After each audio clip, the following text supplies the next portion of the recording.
Y es a esta hora está en nuestros estudios y le damos la bienvenida a Roger Celi, él es coordinador del Observatorio Legislativo de la Fundación Ciudadanía y Desarrollo.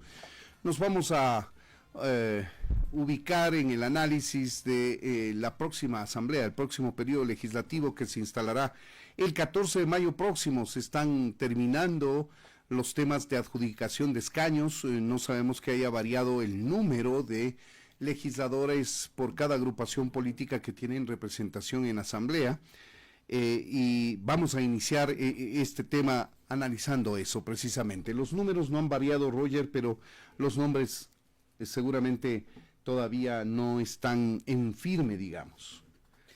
Buenos días, Freddy, un saludo para la audiencia y muchas gracias por la invitación. Pues los números siguen siendo los mismos en materia electoral. Ahora en materia política sí ha variado, y la Revolución Ciudadana, y hay que decirlo, se podría consolidar como la mayoría ya en esta Asamblea Nacional, a apenas un voto de lograr los 77. Dando por hecho una sumatoria de los 9 legisladores de Pachacutegui en virtud del acuerdo que consiguieron en Alausí, provincia de Chimborazo. Efectivamente, les faltaría apenas un voto que podrían conseguir de algún legislador independiente.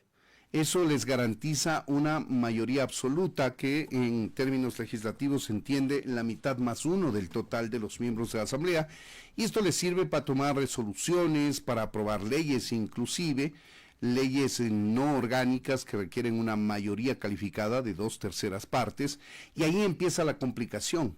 Cuando se requieran decisiones que tome la Asamblea con una mayoría calificada de 2/3 partes, caso de juicios políticos, por ejemplo, para el tema de fiscalización, algunos ministros de Estado, al presidente, vicepresidente de la República, etcétera, se necesita una mayoría calificada, y eso luce en la práctica imposible.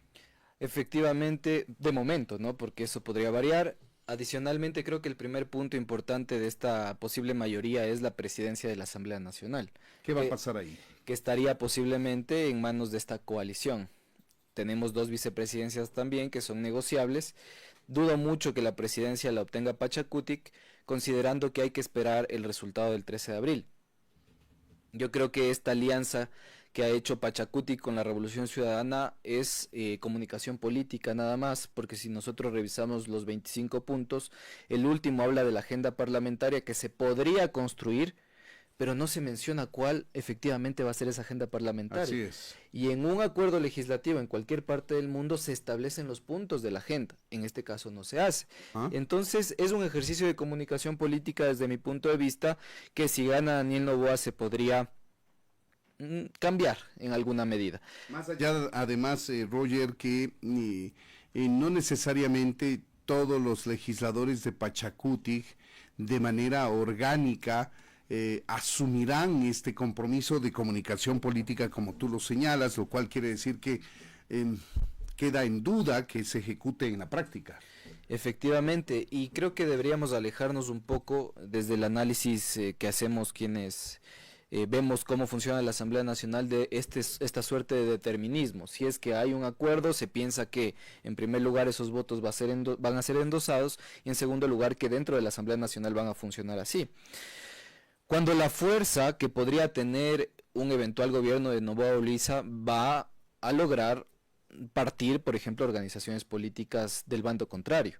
Si gana Daniel Noboa, yo pienso que al no poder hacer una oposición real y efectiva, como tú mencionabas, para lograr destituir o censurar o sancionar a un ministro de Estado, va a ser matemáticamente imposible e improbable, y dado que esa situación y ese escenario se presenta adverso, yo creo que esos números van a variar. Quiero concluir diciendo esta parte que me parece importante y que podría ser preocupación de la academia, de la ciudadanía y de los medios, y es que estaríamos frente a una suerte de hiperpresidencialismo. Porque al lograr una mayoría de 77 para aprobar leyes tendríamos una aplanadora legislativa. Recordemos que eso luego pasa al Ejecutivo. Si es que la mayoría es afín al gobierno de turno. Y lo contrario, si es que se posiciona una oposición al inicio del periodo y envía leyes al Ejecutivo, tampoco van a ser puestas en el registro oficial, porque van a ser vetadas totalmente. Y la fiscalización pues va a ser poca o nula. Entonces, yo digo que esta legislatura es una ganga, en el sentido más positivo de la palabra. Para el presidente que gane. Para el presidente que gane, efectivamente, pero no para la ciudadanía. Lamentablemente es así. Este hiperpresidencialismo que ya lo consagra la Constitución porque tiene un peso específico mayor el presidente de la República que la Asamblea Nacional, esto como concepción de la Constitución de 2008 de Montecristi. Desde allí nace este hiperpresidencialismo que en su momento se alertó a los ciudadanos y que con la conformación que va a tener la próxima asamblea, esto se va a potenciar, Roger, precisamente porque no van a tener la posibilidad de hacer un control político con censura de ministros, por ejemplo, y por la fuerza que va a tener el Ejecutivo que llegue a Carondelet para vetar, sancionar las leyes que le ponga la oposición para su conocimiento. Y pongámoslo en términos más concretos, este tema del hiperpresidencialismo, porque a veces suena muy abstracto, como que el presidente tiene demasiado poder.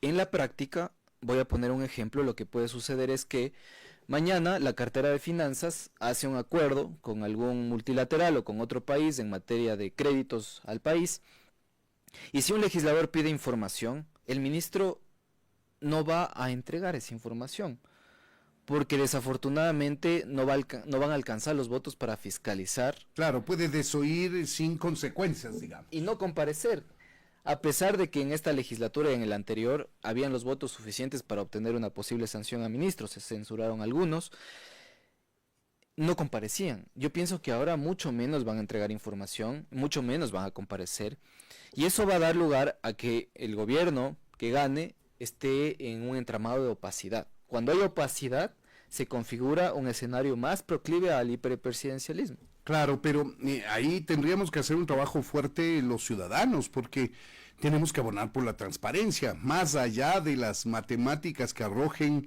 la correlación de fuerzas dentro de la Asamblea Nacional, que en efecto si desoye un llamado a comparecer, porque el control político y la fiscalización no solamente es la censura y destitución de ministros, sino el permanente pedido de información para que la Asamblea esté al tanto de las decisiones del Ejecutivo. Si desoye estos llamados, no hay consecuencias por la correlación numérica que existe, pero eso va en contra de los ciudadanos porque tenemos que propender a la transparencia y cualquiera que sea el gobierno que esté en el Ejecutivo, tendremos que hacer la presión correspondiente para que esto no ocurra, que esto que nos está previniendo Roger precisamente por la conformación de la Asamblea. Y el diseño institucional de Montecristi decantó en algo que es peligroso actualmente, y es que, por ejemplo, la autoridad que puede garantizar el acceso a la información pública como derechos humanos, es decir, el defensor del pueblo, es sujeto de juicio político. Si mañana ese gobierno no le cae bien ese defensor que busca que se entregue información y que haya transparencia, con 77 votos, fuera. El Consejo de Participación Ciudadana y Control Social, sabemos lo que implica en este país para el Ejecutivo. Entonces, también es susceptible de censura y destitución con mayoría absoluta apenas.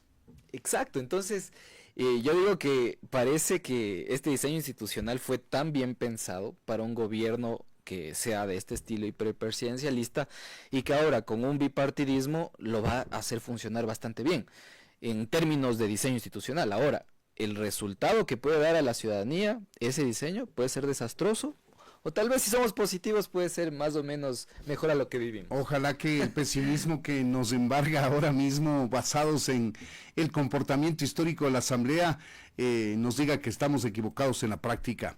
Son las 7 de la mañana con 18 minutos. Para quienes se incorporan a nuestra audiencia, estamos conversando con Roger Celi. Él es coordinador del Observatorio Legislativo de la Fundación Ciudadanía y Desarrollo. Analizamos la correlación interna de fuerzas en la Asamblea Nacional de cara al nuevo periodo legislativo.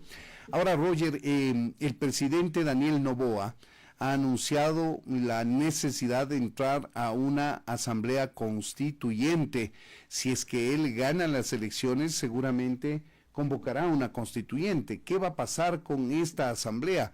Hemos conversado con algunos miembros del próximo bloque legislativo de ADN y han dicho que coexistiría la asamblea y la asamblea constituyente para que ésta se encargue exclusivamente de reformas puntuales, me parece que lo llamaron reforma express a la Constitución, y que no ocurra como ocurrió en el 2007 con la Asamblea Constituyente, que le anuló al Congreso Nacional de entonces. El país debe seguir funcionando. Es constitucional actualmente el convocar a una asamblea constituyente. La ciudadanía lo debe aprobar efectivamente, pero el diseño de cómo va a funcionar esta constituyente la decide el presidente. Y ahí pues la estrategia parece ser que es una asamblea constituyente express que haga ciertos retoques a la Constitución, yo diría que más en materia de funcionamiento político, financiamiento de los partidos políticos. Sabemos que ese es uno de los intereses principales de este gobierno en el eventual caso de que gane Daniel Noboa. Eliminar al Consejo de Participación Ciudadana, pasar sus facultades a la Asamblea. Y anular a la oposición política. ¿Cómo se va a financiar? No voy a poner nombres de las organizaciones políticas porque sería entrar en terreno que todavía no es auditable por el Consejo Nacional Electoral, pero cómo va a funcionar aquellas organizaciones que son de izquierda, dicen ser de izquierda, por ejemplo. Claro, es que hemos pasado lamentablemente el país de extremo a extremo.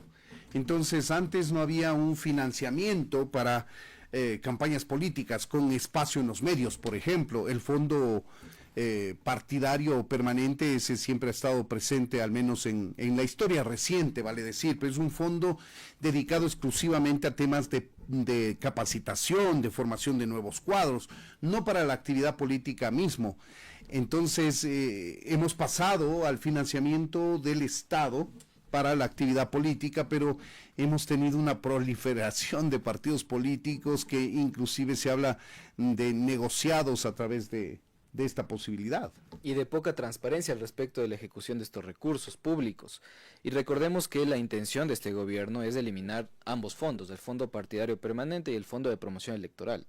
Pero a mí no me preocupa que las organizaciones políticas no tengan plata, esa no es la gran pregunta. La gran pregunta es si se van a financiar, pero ¿con qué plata se van a financiar? Ahí está el problema. Y ahí hay un problema mayor, porque sí se van a financiar, de hecho se están financiando.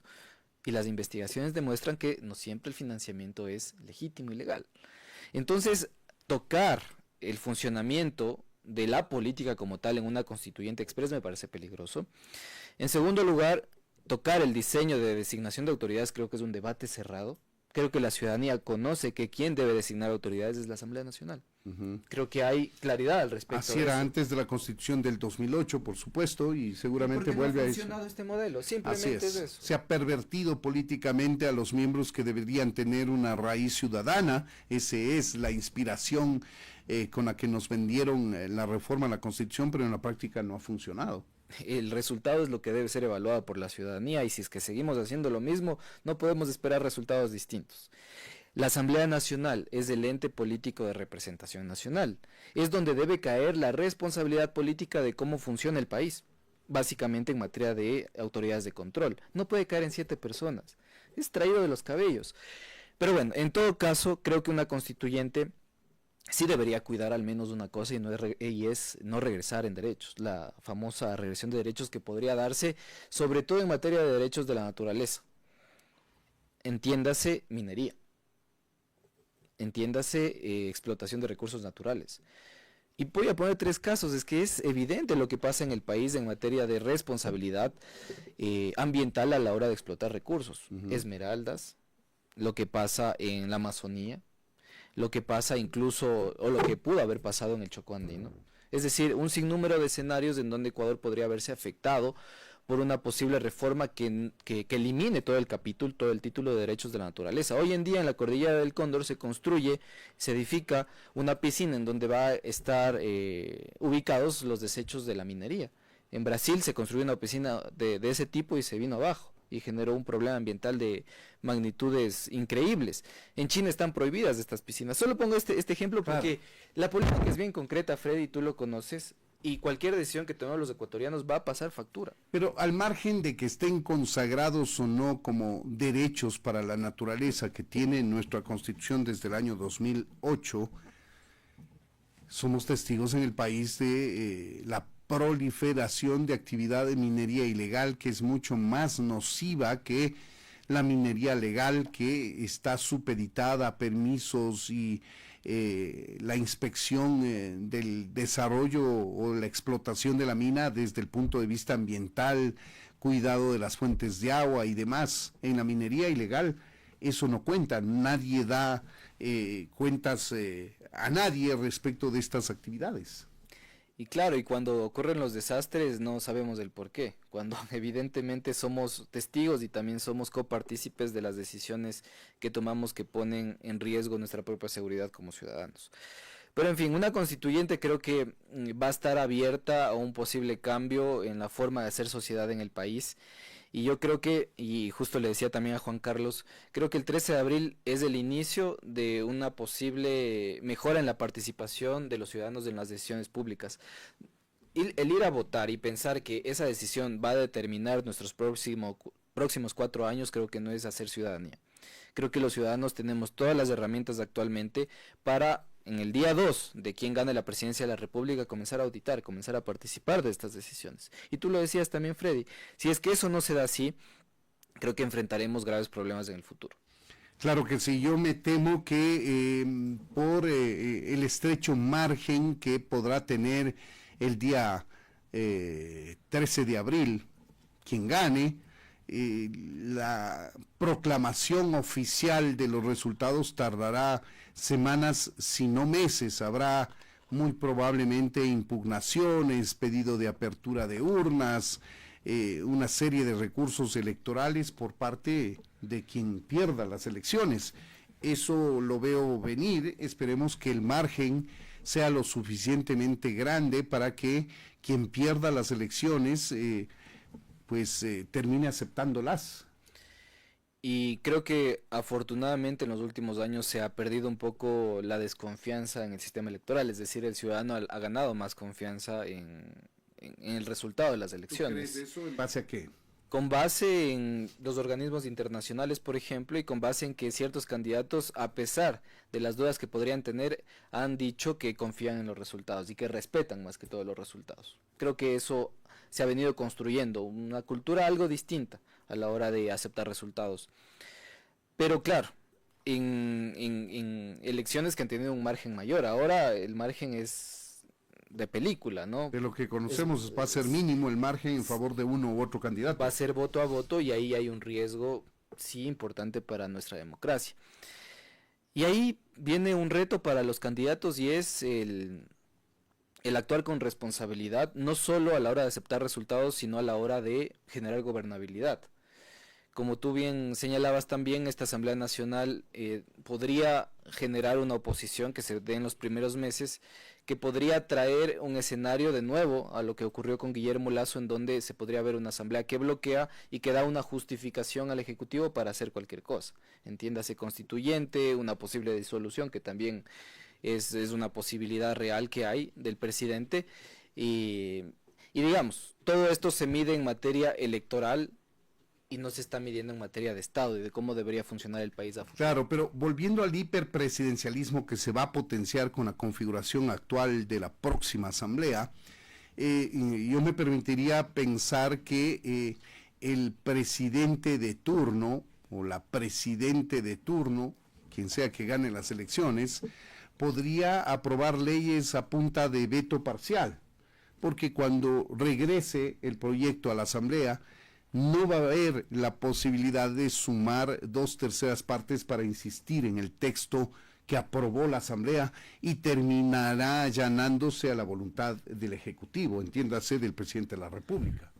Yo creo que eso se pudo dar, pero recordemos que hay una enmienda al tema de vetos presidenciales. La mayoría que se necesitaba antes era la calificada, pero ahora ya es mayoría absoluta.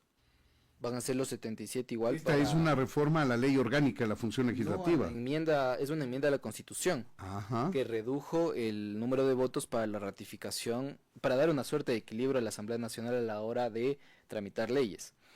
Entonces yo lo que veo es que si es que la oposición aprueba leyes, el Ejecutivo las va a vetar totalmente y ahí sí no va a tener los 2/3 que sí se necesitan para desbloquear un veto total. Así es, y tendrá que esperar un año para volver a presentar un proyecto de ley. Y con los mismos votos que básicamente no van a sumar, porque, insisto, yo veo una oposición que se va a desgastar rápidamente. 3 o 6 meses creo que ya estaría anulada la oposición ante un hiperpresidencialismo de cualquiera de las dos fuerzas. Ahí tienen ustedes, amigos, la configuración de la próxima Asamblea Nacional ofrece, digamos, mayores atribuciones al Ejecutivo, una limitación en la parte de control político, entiéndase juicios políticos, fiscalización, y claro, aquí se requiere una dosis enorme de responsabilidad política de nuestros representantes, tanto en la Asamblea como en el Ejecutivo, porque los números van a hacer que se imponga la voluntad de uno u otro poder del país, entiéndase el Ejecutivo, y para que eso redunde en beneficio de los ecuatorianos se requiere una alta dosis de responsabilidad política, porque si hablamos de ganar o de perder políticamente, parecería ser que la sartén por el mango la va a tener el Ejecutivo que llegue a Carondelet. Roger Celi, coordinador del Observatorio Legislativo de la Fundación Ciudadanía y Desarrollo, muchas gracias por habernos atendido. Como siempre, un gusto estar en este espacio, Freddy. Un saludo a todos y todas. También para nosotros un gusto recibirte. Son las 7 de la mañana con